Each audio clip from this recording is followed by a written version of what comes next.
ഇറാന്റെ തിരിച്ചടിയിൽ ടെല്ലവീവിൽ 10 തുടർച്ചയായി സ്ഫോടനങ്ങൾ ഉണ്ടായതായി അൽ ജസീറ ടിവിയും അതിനെ ഉദ്ധരിച്ചുകൊണ്ട് NDTVയും റിപ്പോർട്ട് ചെയ്യുകയുണ്ടായി.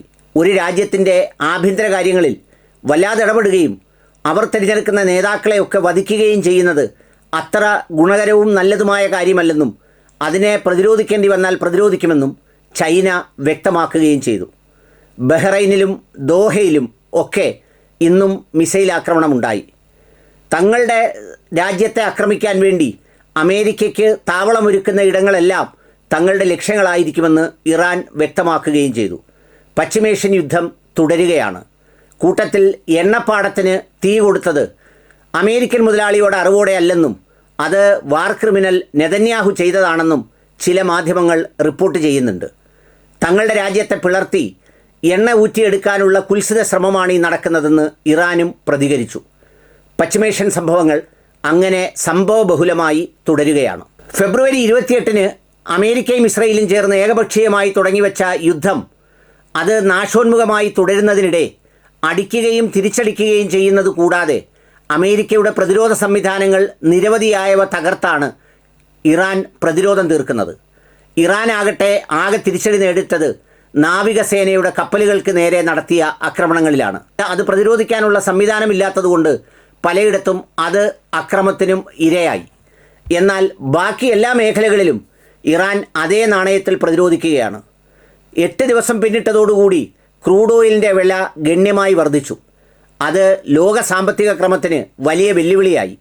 സമാധാനം പുനഃസ്ഥാപിക്കാൻ വേണ്ടിയുള്ള ചെറിയ ഒരു വേദന മാത്രമാണിതെന്നാണ് ലോകയുദ്ധക്കൊതിയനായ ട്രംപ് ഇതിനോട് പ്രതികരിച്ചത്. ഇറാൻ്റെ തിരിച്ചടി ഇന്നും കനത്തതായിരുന്നു. ടെല്ലവീവിൽ 10 സ്ഥലങ്ങളിൽ തുടർ സ്ഫോടനങ്ങൾ ഉണ്ടായെന്നും അതിൻ്റെ വിവരങ്ങൾ അൽ ജസീറ അടക്കമുള്ളവ അവിടെ നിരോധിച്ചിരിക്കുന്നതുകൊണ്ട് ലഭ്യമല്ലെന്നുമാണ് അന്താരാഷ്ട്ര മാധ്യമങ്ങൾ പറയുന്നത്. ഏതായാലും റഡാർ സിസ്റ്റം തകർക്കപ്പെട്ടതോടുകൂടി ഇനി ഏത് സ്ഥലത്തും ഇറാൻ ആക്രമിക്കാൻ കഴിയുന്ന വളരെ ഗൗരവമായ സാഹചര്യം നിലവിലുണ്ടെന്ന് IDFും അതുപോലെ തന്നെ അമേരിക്കയുടെ പ്രതിരോധ കേന്ദ്രങ്ങളും റിപ്പോർട്ട് ചെയ്യുന്നു.